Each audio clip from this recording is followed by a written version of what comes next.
Bom dia, boa tarde, boa noite. Eu sou o Jadir e faço o grupo com o Henrique José e o José Sense. E nós vamos apresentar sobre o conversor Flyback, seu princípio de funcionamento e possíveis aplicações. Para começar, vamos falar sobre uma visão geral de como o conversor funciona. Basicamente, ele é um conversor DC-DC e é um dispositivo utilizado para conversão de energia de corrente contínua para outra tensão contínua, de maneira eficiente e controlada. Além disso, ele também é um dos mais populares no âmbito DC-DC, consegue entregar tensões de saída diferentes de tensões de entrada e utiliza um transformador que isola a entrada da saída. Agora vamos falar o que é exatamente. Basicamente, o DC-DC Flyback vai converter uma tensão de entrada DC para outra saída DC.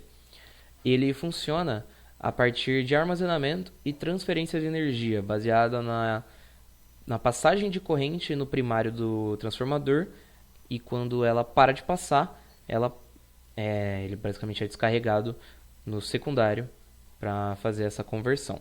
Esse tipo de conversor, chamado de flyback, devido ao seu princípio de funcionamento baseado nessa transferência de energia durante esse específico intervalo de tempo. Por isso que vem esse termo, voar de volta, do inglês.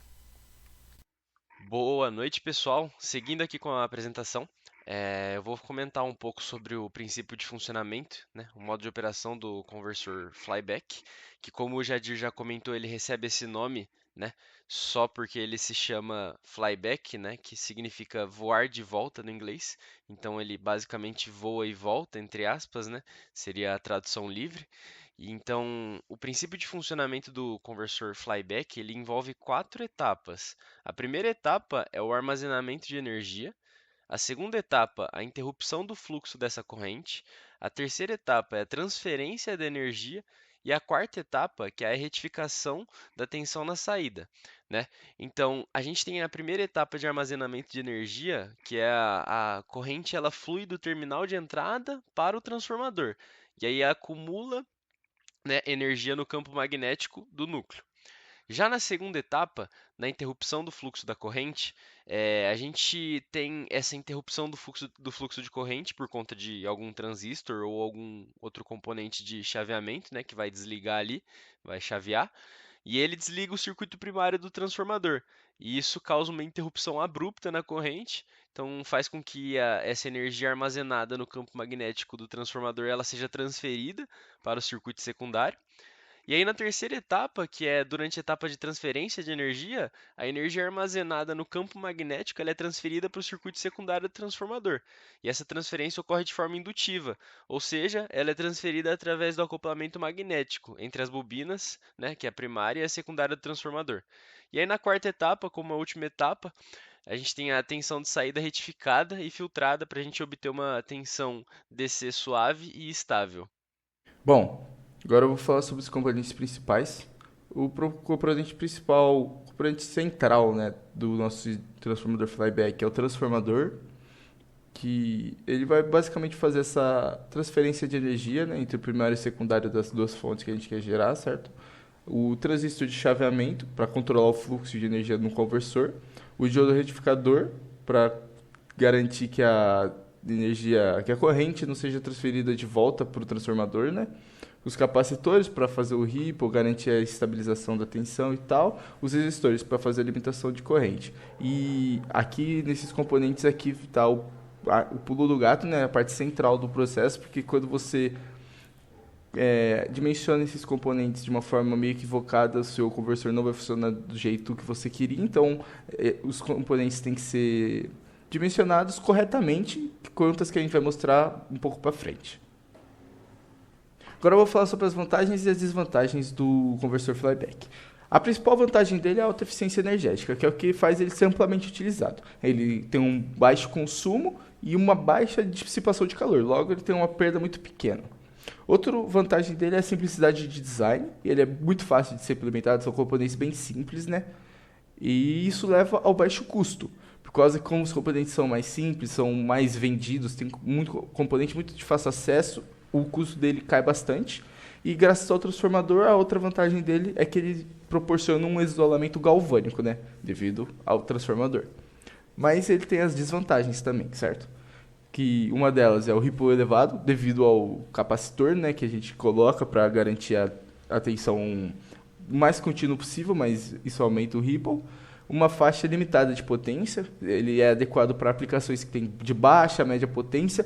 Com aplicações de alta potência, ele se torna menos eficiente, aí a alta eficiência energética, que seria uma vantagem aqui, já dá uma caída, não compensando tanto, tendo conversores um pouco mais específicos para essa área.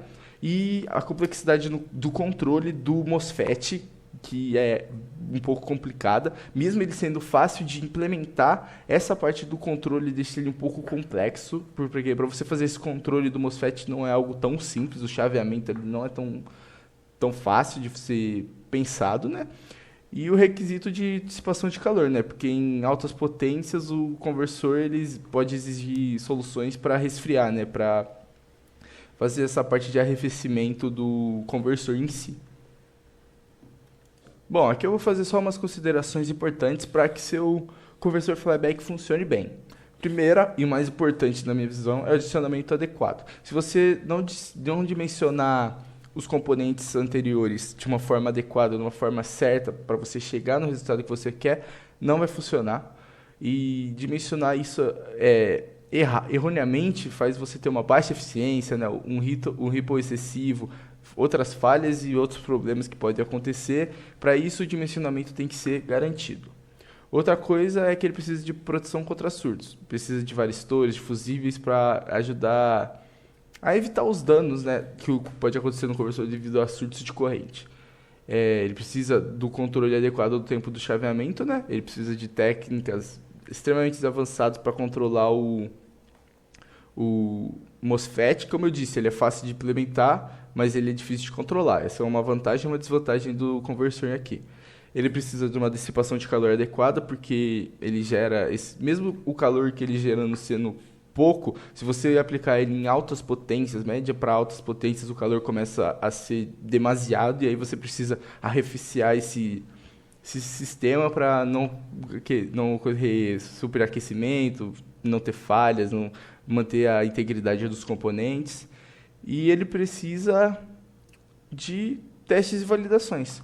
Ele precisa de teste de carga, de eficiência, de sobrecarga, para você garantir que o funcionamento dele está adequado do jeito que você queria que funcionasse para o seu conversor. Agora falar sobre alguns modos de operação do flyback, seriam o single switch flyback ou two switch flyback. No caso do single switch flyback, ele utiliza de uma chave para controlar o fluxo de corrente no circuito, como está indicado no esquemático abaixo. Enquanto isso, o two switch flyback utiliza de duas chaves para controlar o fluxo de corrente, que permite que um controle seja mais preciso e eficiente na transferência de energia para a carga. Enquanto ele conduz, quando o Q1 está ligado e Q2 está desligado, a corrente ela vai fluir pelo enrolamento do primário, que armazena energia nesse campo magnético. E na fase de desligamento, que obviamente o Q1 vai estar desligado e o Q2 ligado, vai permitir a transferência de energia armazenada para o secundário, possibilitando essa transferência de energia para a carga, que é mais utilizado em aplicações de média e alta potência. Agora, para continuar a apresentação, a gente vai mostrar um exemplo prático, foi retirado do livro Power Electronics Handbook, do Mohamed Rashid. Então, utilizando uma fonte DC de 60 volts para gerar uma tensão de aproximadamente 112. Aí, galera, aqui tem o circuito. Então aqui a gente tem a fonte DC, a gente está utilizando o software PSIM para fazer essa simulação. Aqui a gente tem um voltímetro para pegar a tensão de entrada do nosso circuito, para mostrar. Esse aqui é um gating block, que é aquele circuito de chaveamento. Aqui também tem a utilização do MOSFET, para fazer o chaveamento, né? O gating block é o controle do chaveamento, né?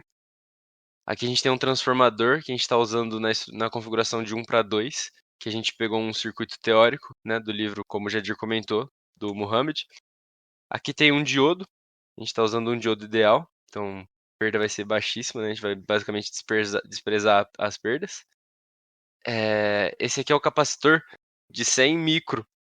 E a gente consegue ver nele que tem um ripple um pouco alto, e depois a gente vai mostrar também na simulação de ondas ali. E aqui a gente está simulando com uma carga de 400 ohms. E aqui também tem a tensão de saída, que seria a tensão na carga ali. Então agora eu vou rodar a forma de onda aqui. E também a gente colocou uma indutância em série no secundário de 400 micro, tá? Para a gente conseguir fazer certinho aqui. Então agora eu vou mostrar aqui a forma de onda, né? O circuito, que a gente consegue ver. Então vou pegar a tensão na entrada e a tensão na saída. E a gente consegue ver aqui, que a gente estava comentando, né? Tem essa tensão média ali em torno dos 112 volts, que era o que a gente estava esperando. E aqui a gente consegue ver um overshoot um pouco alto e um ripple também alto, né? A gente consegue ver aqui que ele está oscilando bem. Então, para a gente resolver esse problema, a gente conseguiria dar uma aumentadinha nesse capacitor aqui, aumentando um pouco ele, né? Que seria basicamente 1 milli, né? Em vez de... 1 milli, tá certo? Em vez de 100 micro. E aí a gente simula aqui, e a gente consegue ver uma estabilização bem maior ali em torno do nosso desejado, né? Do nosso set point. Opa, seguindo aqui, galera, com a apresentação, tem uma parte bem importante também, que é a parte de projetos, né? Bom, como eu vou projetar um circuito desse, né? Como eu vou projetar um conversor DC-DC flyback? Então, a primeira etapa que a gente tem que ter em mente é calcular o Dutch Ratio, né? Que é o ciclo de trabalho. E para isso a gente tem essa fórmula aqui, bem simplinha, que é basicamente o número de espiras vezes a tensão de saída, né, que é o Vs, sobre a tensão de entrada, que é o Ve, igual ao D, que é o nosso Dutch Radial, sobre 1 menos o D de novo. Então a gente manipula aqui, né, multiplica em cruz e tal, deixa o D isolado e acha ele. E aí temos uma segunda etapa, que é calcular a corrente de magnetização que passa sobre o transformador. Para isso a gente tem essa outra fórmula, que é o ILM. É o ILM, que é a corrente de magnetização, e para calcular ela é 1 menos o D dividido por IS vezes o N, sendo o IS a corrente no secundário e o D o Dutch Ratio que a gente calculou, por isso que a gente calculou ele em primeiro lugar. Bom, terceira etapa a gente tem que supor uma variação ali, né, na corrente de 40%, por exemplo. E aí, supondo essa variação, a gente pode admitir uma variação, né? A gente pega a corrente ali de magnetização que a gente calculou, e aí a gente multiplica por essa variação que a gente está supondo, e aí a gente consegue ter uma variação mais ou menos que vai acontecer no enrolamento primário. E aí a gente pode calcular o valor da indutância de magnetização do nosso transformador, que vai ser o LM. Que aí ele vai ser basicamente a tensão de entrada vezes o nosso D, que é o Dutch Radial, sobre a frequência, né? Vezes a variação que a gente calculou anteriormente na etapa 3. Aí tem uma etapa 5, que é a gente tem que levar em conta o ripple, né, que a gente vai ter, como foi mostrado na simulação, ou vai ser mostrado na simulação, a gente tem que levar em consideração o ripple. Então, se a gente levar um ripple de 1% em consideração e supor uma tensão de entrada aqui de 48 volts, né?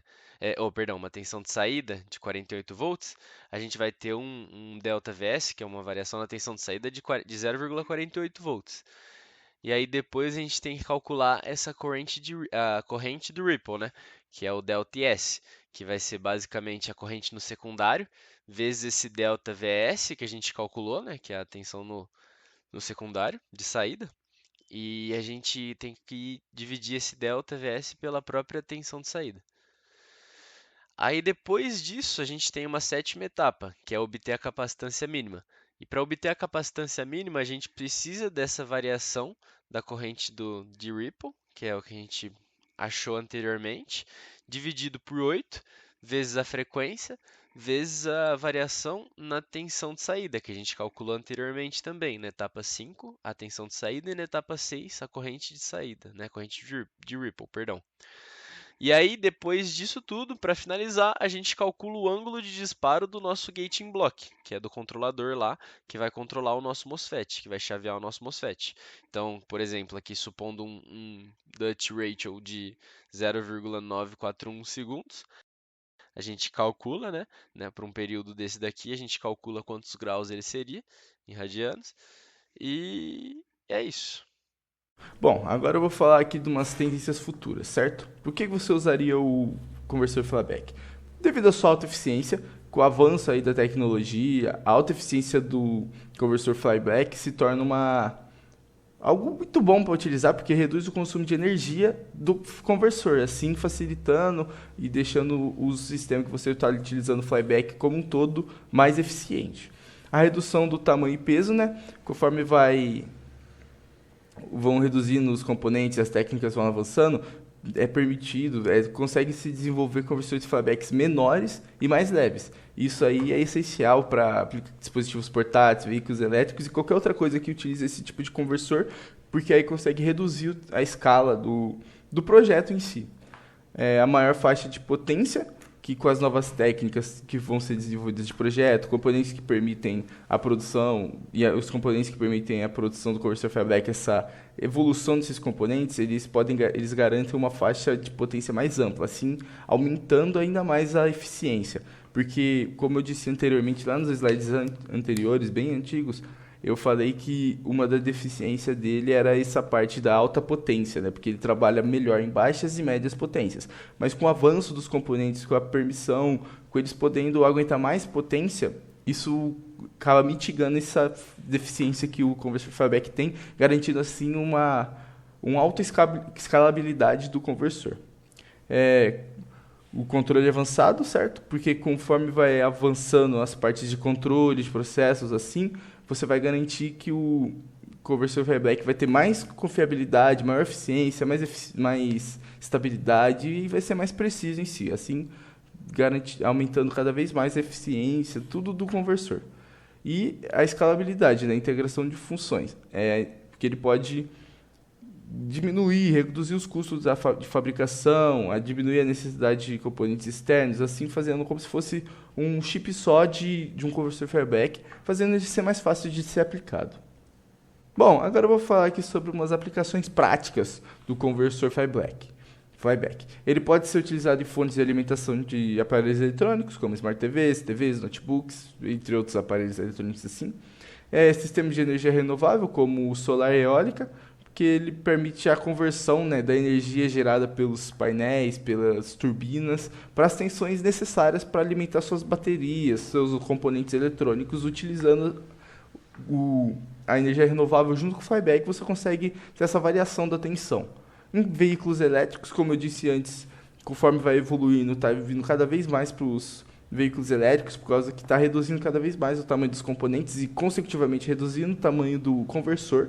E ele, como é muito eficiente essa conversão de energia DC para DC, ele está sendo amplamente utilizado em carros que utilizam DC como base de funcionamento. Ele também está sendo utilizado em telecomunicações, porque ele é um equipamento muito utilizado, principalmente em roteadores, switches e outros equipamentos de rede, para fazer essa garantia da tensão necessária para o funcionamento desses dispositivos.